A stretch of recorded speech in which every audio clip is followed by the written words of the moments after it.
So class 11, we are going to start with a new topic, that is growth and development.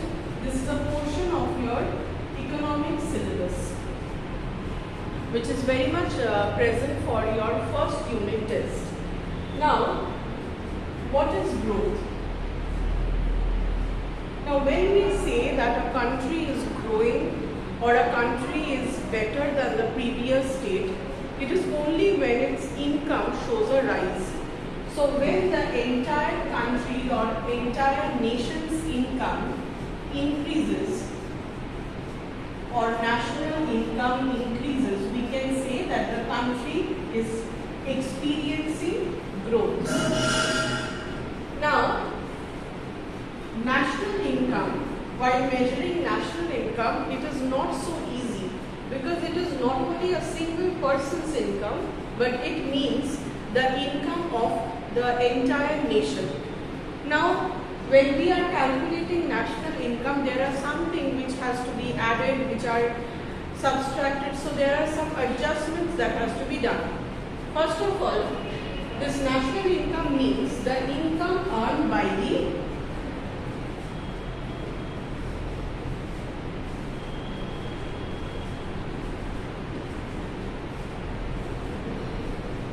effective population, or effective population means citizens who are actually participating in the working process. Now, what do you mean by effective? Effective means the entire population is huge, but children who are below the age of 18 or 15, they don't participate in the work. Similarly, the old age people or elderly people are also not working. So those who are effectively participating in the production process of the country, those who are engaged in production activities, only they are known as working population, and they are known as effective population whose income total contributes to the national income. Now, national income can be measured by various techniques. Here we take the net national product. So what do you mean by net national product? So a country, how it earns. Now, if a country engages only in production, that means it is able to produce the final goods and services which are required by the population, which are demanded by the population. It is only by selling those output that they are able to convert that into money income or income of the nation, and this income is divided among the people because they are employed as factors in the production process. So, national product means the totality of output produced of various kinds of goods, because a nation engages in production of lot of commodities, so total amount of output that is produced is known as national product. Now, when we are translating into income, we only take their value.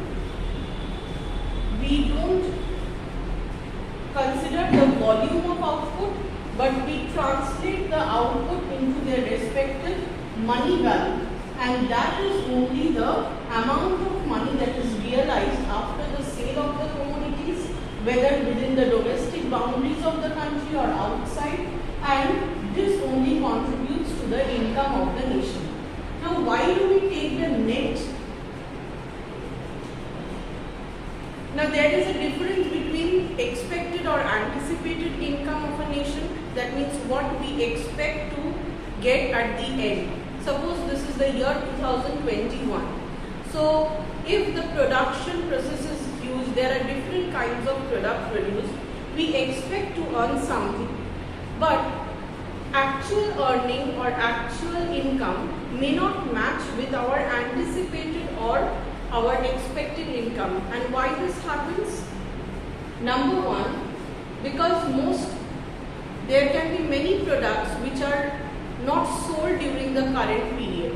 They are produced in 2021, but they are not sold.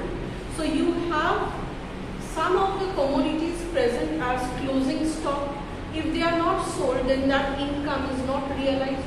So obviously actual income is falling below what has been anticipated or thought of, because that much of income is not realized. And next, we have to also subtract the depreciation.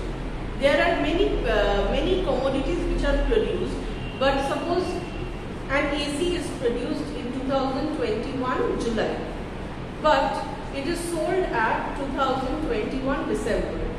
So this 6 months period, there has been the depreciation in the machine, there has been a wear and tear cost. So that gross sense we have to, that depreciation we need to subtract, and we arrive at net national product. So repeating whatever I have said till now, what is growth? A country experiences growth when it faces a rise in national income. National income does not mean only income of per head or per person, but it takes into account the entire income earned by all the population, effective population within the country.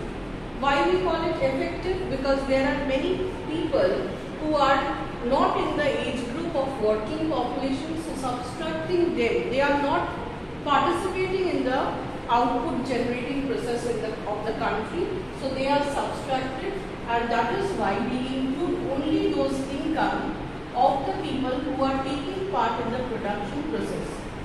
Now, national income means we will take into account, there are different process how do we calculate national income. Here we are taking the production method, net national product.